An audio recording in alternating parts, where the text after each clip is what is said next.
अस्सलाम वालेकुम नाजरीन, मैं मोहम्मद असलम हुसैन सियासत की खबरों में आप सबका इस्तकबाल करता हूँ। सदर कांग्रेस सोनिया गांधी ने इल्जाम लगाया है कि नफरत, अज़बियत और अदम रवादारी मुल्क को अपने शोलों की लपेट में ले रहा है और इन्हें नहीं रोका गया तो समाज को नाकाबिल तराफी नुकसान पहुंचेगा। एक मजमून में उन्होंने अवाम से कहा कि वो ऐसा होने ना दें और नफरत की सुनामी और आग को बढ़ने से रोकें जो गुज़िश्ता नस्लों की जानिब से अनथक मेहनत के जरिए की गई तामीरात को मुस्मार कर देगी। सोनिया गांधी ने इंडियन एक्सप्रेस के लिए मजमून लिखते हुए कहा कि आज नफरत, अज़बियत, अदम रवादारी और झूठ की आग हमारे मुल्क को लपेट में लिए हुए हैं। अगर हम इसे अब नहीं रोकेंगे तो इससे हमारे मुआशरे को ऐसा नुकसान पहुंचेगा जिसकी तलाफी मुमकिन नहीं हो सकेगी। हम ऐसा होते नहीं देख सकते। मध्य प्रदेश में मुस्लिम तबके के बाज़ अरकान ने कहा कि उन्होंने रियासत में बीजेपी हुकूमत की जानिब से इम्तियाजी इन्हदामी कार्रवाई के खिलाफ मध्य प्रदेश हाईकोर्ट से रुजू होने का फैसला किया है।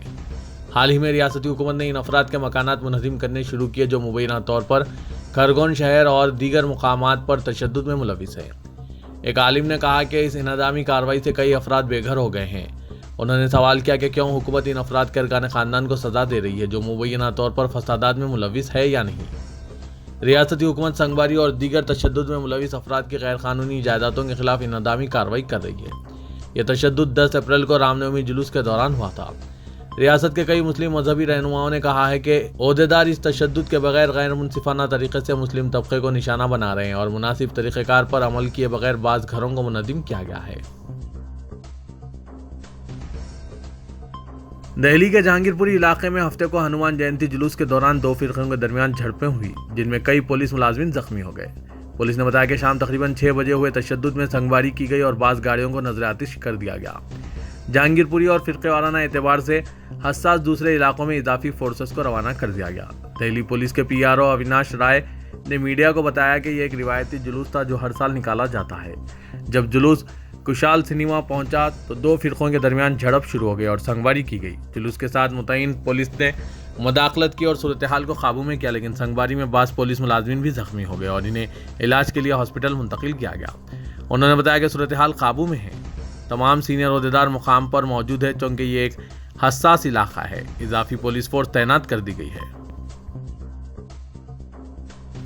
मुल्क की 1 लोकसभा और 4 असेंबली सीटों पर 12 अप्रैल को ज़मीनी इंतखाबात कराए गए थे जिनके नतायज हफ्ते को जारी हो गए हैं। इन नतायज के मुताबिक बीजेपी कहीं पर भी अपना खाता नहीं खोल सकी जबकि अपोजिशन पार्टियों ने इसे बुरी तरह से शिकस्त दिया है। इन 5 सीटों में से बीजेपी को एक भी सीट नहीं मिली। 4 रियासतों में से मगरबी बंगाल में तृणमूल कांग्रेस, बिहार में RJD और छत्तीसगढ़ व महाराष्ट्र में कांग्रेस उम्मीदवारों ने फतेह हासिल कर ली है। बंगाल की बालीगंज असेंबली सीट से बाबुल सुप्रियो ने जबकि आसनसोल लोकसभा सीट से तृणमूल उम्मीदवार शत्रुघ्न सिन्हा ने कामयाबी हासिल कर ली है। दूसरी तरफ महाराष्ट्र के कोल्हापुर से कांग्रेस उम्मीदवार जयश्री जाधव ने भी फतेह हासिल की है। बिहार के बोछा असेंबली सीट से RJD उम्मीदवार को भी शाम में फतेह करार दे दिया गया। दिल्ली के जहांगीरपुरी इलाके में हनुमान जयंती जुलूस के दौरान तशद्दुद के बाद उत्तर प्रदेश पुलिस ने रियासत भर में अलर्ट जारी कर दिया। उत्तर प्रदेश के additional director general of police Prashant Kumar ने कहा कि दिल्ली में जहांगीरपुरी वाक़े के बाद इलाके के सीनियर अफसरान को अपने मुतालिका अजला के हसास इलाकों पर कड़ी नज़र रखने को कहा गया है। ओहदेदारों ने कहा कि अफसरान से कहा गया है कि वो किसी भी नाखुशगवार वाक़े से बचने के लिए तैयार रहें, खास तौर पर दिल्ली से मुल्हका अजला में। एक ऐसे वक्त जब कांग्रेस को कई इंतखाबी नाकामियों का सामना करना पड़ा है, इंतखाबी हिकमत अमली के माहिर प्रशांत किशोर ने 2024 के आम इंतखाबात के सिलसिले में सोनिया गांधी की क़यामगाह पर पार्टी के आला क़यादत को एक प्रेजेंटेशन दिया है और पार्टी में शमूलियत के लिए आमादगी जाहिर की है। AICC general secretary KC Venugopal ने कहा कि प्रशांत किशोर की तजावीज़ पर 1 हफ्ते में फैसला किया जाएगा, जिनमें यह भी शामिल है कि आया वो पार्टी में शामिल होंगे या नहीं। माजी में भी प्रशांत किशोर की हालिया असेंबली इंतखाबात से कबल कांग्रेस में शमूलियत के इम्कान पर क़यास आराइयाँ की जाती रही। सोनिया गांधी, राहुल गांधी, प्रियंका गांधी वड्रा और दूसरे सीनियर पार्टी कायदीन सदर कांग्रेस की 10 जनपद क़याम पर मुनक़िदा 4 घंटे तवील मीटिंग के दौरान मौजूद थे, जिसमें मुजविदा असेंबली इंतखाबात और आइंदा लोकसभा इंतखाबात के लिए पार्टी की हिकमत अमली पर बातचीत की गई।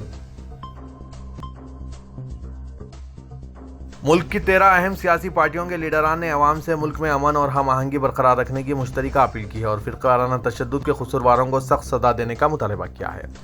Sonia Gandhi, Sharad Pawar, Mamata Banerjee, MK Stalin, Sitaram Yechury, Hemant Soren, Farooq Abdullah, Tejashwi Yadav, D राजा, D विश्वास, मनोज भट्टाचार्य, दीपांकर भट्टाचार्य ने इस मुश्तरका अपील पर दस्तखत किए हैं। यह मुश्तरका अपील कांग्रेस की सदर सोनिया गांधी के एक अंग्रेजी अखबार में मुल्क में फिरकाराना सियासत के मसले पर लिखे गए मजमून के बाद की गई है।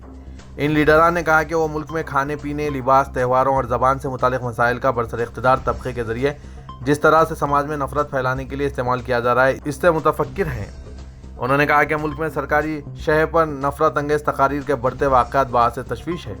खत के मुताबिक मुल्क के मुख्तलिफ हिस्सों में फिरकाराना तशद्दुद के हालिया वाक़यात की शदीद मजम्मत ज़रूरी है और हुकूमत को भी इस ताल्लुक़ से संजीदा होना चाहिए, क्योंकि नफरत की सियासत समाजी, मुआशी और सियासी तरक्की के लिए इंतहाई नुकसानदा है। इसे रोका जाना ज़रूरी है। दिल्ली के नायब वज़ीर आला मनीष सिसोदिया ने एक प्रेस कॉन्फ्रेंस से खिताब करते हुए कहा कि बीजेपी ने जिस तरह से दिल्ली के वज़ीर आला अरविंद केजरीवाल के घर पर हमला करने वाले गुंडों को अपने दफ्तर में बुलाया और इन्हें अपने सीनियर लीडरों के जरिए हीरो की तरह इज्जत बख्शी, इससे बीजेपी का किरदार बेनकाब होता है कि वो लुच्चे लफंगे गुंडे हैं और इस्मत दरी करने वालों की जमात है। मनीष सिसोदिया ने मजीद कहा कि बीजेपी आज पूरे मुल्क को ये पैगाम दे रही है कि अगर आप सड़क पर बदमाश हैं, ख्वातीन से छेड़छाड़ करते हैं, इस्मत दरी करते हैं, तो आपका बीजेपी में इस्तकबाल किया जाता है। बीजेपी न सिर्फ गुंडों को तहफ़्फ़ुज़ फराहम करती है बल्कि इन्हें अपने दफ्तर में बुलाकर हीरो की तरह एजाज भी देती है। महाराष्ट्र नवनिर्माण सेना के सरबराह राज ठाकरे के लाउड स्पीकर वाले बयान के बाद महाराष्ट्र की सियासत में हलचल मच गई है। कायदीन की बयानबाजी भी जारी है। दूसरी तरफ शिवसेना पार्टी लीडर संजय रावत ने इशारों में राज ठाकरे को निशाना बनाया है। राज ठाकरे का नाम लिए बगैर उन्होंने तंज किया कि अब महाराष्ट्र में भी नए हिंदू ओवैसी बन गए हैं।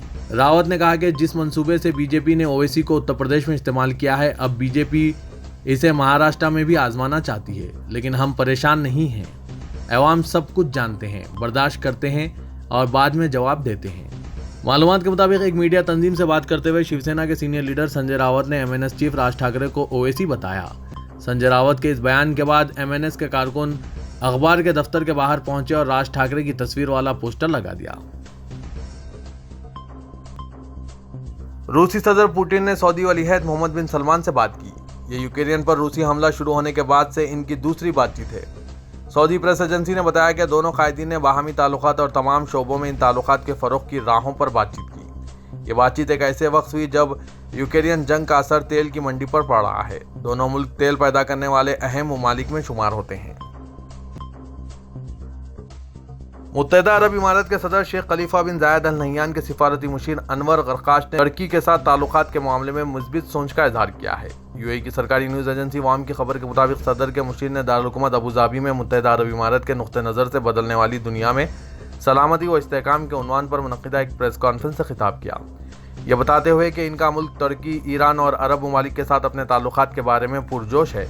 अनवर गरकाश ने अपने पड़ोसी ईरान की तरफ इशारा करते हुए कहा कि मुत्तहिदा अरब इमारात ऐसा अड्डा नहीं बनेगा जो किसी पड़ोसी मुल्क को नुकसान पहुंचाए।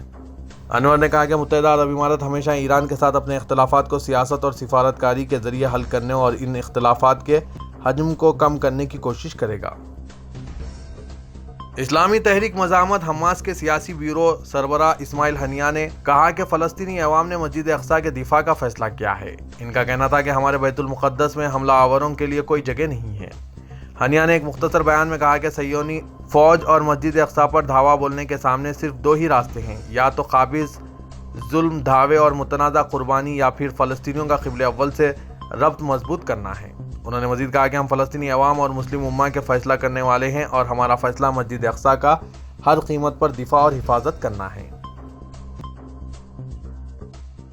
तेलंगाना के वज़ीर आला व सरबराह टीआरएस के चंद्रशेखर राव ने टीआरएस पार्टी की यौम तासीस 27 अप्रैल को माधापुर के HICCL में मुनक़्क़िद करने का फैसला किया है। पार्टी नुमाइंदों से ख्वाहिश की गई कि वो 27 अप्रैल को 10 बजे HIC पहुँच जाए। इजलास में वुज़रा, MPs, अरकान असम्बली, अरकान कौंसल, TRS आमिला, अरकान कॉरपोरेशन सदरनशीन, अजला सुदूर, जिला परिषद सदरनशीन, रैतुबंदी समिति के सदर, महिला कोऑर्डिनेटर्स, ZPCC अरकान, म्यूनसिपल सदरनशीन, ज़रई मार्केट कमेटी के सदरनशीन शिरकत करेंगे। खुसूसी मदोइन में साबिक़ वुज़रा, साबिक़ MP, साबिक़ अरकान असम्बली और कौंसल शिरकत करेंगे। शहर हैदराबाद में हनुमान शोभा यात्रा का जुलूस पुरअमन इख्तिताम को पहुंचा। हजारों अफराद ने इस 12 किलोमीटर तवील जुलूस में शिरकत की, जिसका आगाज गौलीपुरे के हनुमान मंदिर से हुआ और ताड़बान के वीर अंजया स्वामी मंदिर पर इख्तिताम अमल में आया। जुलूस के रास्ते में दीगर इलाकों से निकाले गए छोटे जुलूस भी इसमें शामिल हो गए थे। साइबराबाद और रच्चाकुंडा कमिश्नरेट से भी आने वाले जुलूस असल जुलूस में शामिल हुए। कमिश्नर पुलिस CV आनंद और दीगर सीनियर ओहदेदारों ने जुलूस के पुरअमन इख्तिताम को यकीनी बनाने के लिए बेहतरीन बंदोबस्त किया था और मुख्तलिफ मुकामात पर जाकर उन्होंने खुद जुलूस की पेशरफ्त का जायजा लिया। ग्रेटर हैदराबाद म्यूनिसिपल कॉरपोरेशन की जानिब से नालों और सड़कों की तोसी की वजह से जो मकानात मुतासिर हो रहे हैं, इनके मालिकीन को मुआवजा अदा करने के बजाय ट्रांसफ़र ऑफ डेवलपमेंट राइट पर आमदा करने की कोशिश की जा रही है ताकि माली खसारे का शिकार बल्दी कॉरपोरेशन पर बोझ में कमी की जा सके। शहर में सड़कों की तोसी के जो मंसूबे बनाए गए हैं, इसकी तकमील के लिए कम से कम 3,000 करोड़ रुपये दरकार हैं। इसी तरह मौसम गर्मा से कबल बॉक्स ड्रेन की तामीर, नालों की तोसी और वॉल की तामीर से जो मकानात मुतासिर हो रहे हैं, इनके मालिकीन को देने के लिए 1,000 करोड़ रुपये दरकार हैं। फिलहाल GHMC का हाल यह है कि छोटे मोटे से लेकर बड़े काम अंजाम देने वाले गुत्तेदारों को 900 करोड़ रुपये अदा नहीं किए गए हैं। अब मजीद 4,000 करोड़ रुपये की अदायगी के मौक़िफ़ में नहीं है, इसलिए बल्दी मुलाजमीन मुतासरीन को ट्रांसफ़र डेवलपमेंट राइट्स के लिए मुतासरीन को आमादा कर रहे हैं। TDR पॉलिसी के तहत मकान मालिकीन को 1 या 2 फ्लोर ज़्यादा तामीर की इजाज़त दी जाती है। डेवलपमेंट के ये जो रियायत बल्दिया की जानिब से फराहम की जा रही है, वो मकान मालिकीन किसी बिल्डर को भी फ़रोख्त कर सकते हैं या फिर वो अपनी मौजूदा या दूसरी जायदाद के लिए इसका इस्तेमाल कर सकते हैं।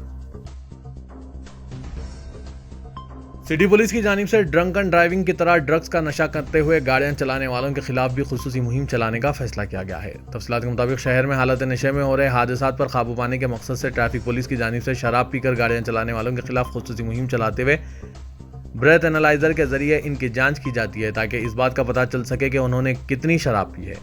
ज़राए के मुताबिक शराब की जाँच के लिए ब्रेथ एनालाइजर ने शराबियों से फूंकने के लिए कहा जाता है, जबकि जिन अफराद को ड्रग्स इस्तेमाल करने का शुबा है, इनके मुँह के लाभ का टेस्ट किया जाता है और 2 मिनट में इसका नतीजा सामने आ जाता है। इसके बाद इनके खून के नमूने लैब को रवाना किए जाते हैं। रियासत केरला, गुजरात में इसका तजुर्बा किया गया है और वो कामयाब नजर आया। इसी की बिना पर हैदराबाद में भी इसी तरह के टेस्ट करने का मंसूबा बनाया गया है। रुकन पार्लियामेंट हैदराबाद असदुद्दीन अवैसी की सदारत में एक इजलास स्पेशल चीफ सेक्रेटरी महकमा बल्दी नज़्म अरविंद कुमार के अलावा मंडी मीरालम के ताजरीन के हमरा मुनक़िद हुआ। इस मौके पर मुमताज़ अहमद खान रुकन असम्बली चारमीनार और सोहेल खादरी कॉरपोरेटर पत्थरगट्टी डिवीजन भी मौजूद थे। स्पेशल चीफ सेक्रेटरी महकमा बल्दी नज़्म अरविंद कुमार के दफ्तर में मुनक़िदा इस इजलास में मंडी मीरालम की तामीर नौ के डिज़ाइन के बारे में ताजरीन को वाकिफ़ करवाया गया। इस ज़िमन में मंडी मीरालम के लिए जो डिज़ाइन पहले से तैयार करके रखा गया था, मुतफ़्क़ा तौर पर इसी को मंजूरी दे दी गई है। मंडी मीरालम के कामों का 21 करोड़ 90 लाख रुपए की लागत से 2 दिन में संग बुनियाद रखा जा रहा है। इसे आलमी तर्ज की मार्केट में तब्दील करने का मंसूबा बनाया गया है। रियासती वजीर बल्दी नज़्म KT रामाराव के साथ पुराने शहर की तरक्की से मुतालिक मुनक़िदा इजलास के बाद असदुद्दीन अवैसी और प्रिंसिपल सेक्रेटरी महकमा बल्दी नज़्म अरविंद कुमार ने मंडी मीरालम का दौरा किया था, जिसके बाद कई खूबसूरत डिज़ाइन तैयार करवाए गए थे। इनमें से एक डिज़ाइन को शॉर्टलिस्ट किया गया। इस डिज़ाइन को मंडी मीरालम के ताजरीन की मौजूदगी में मुतफ़्क़ा तौर पर मंजूरी दे दी गई है।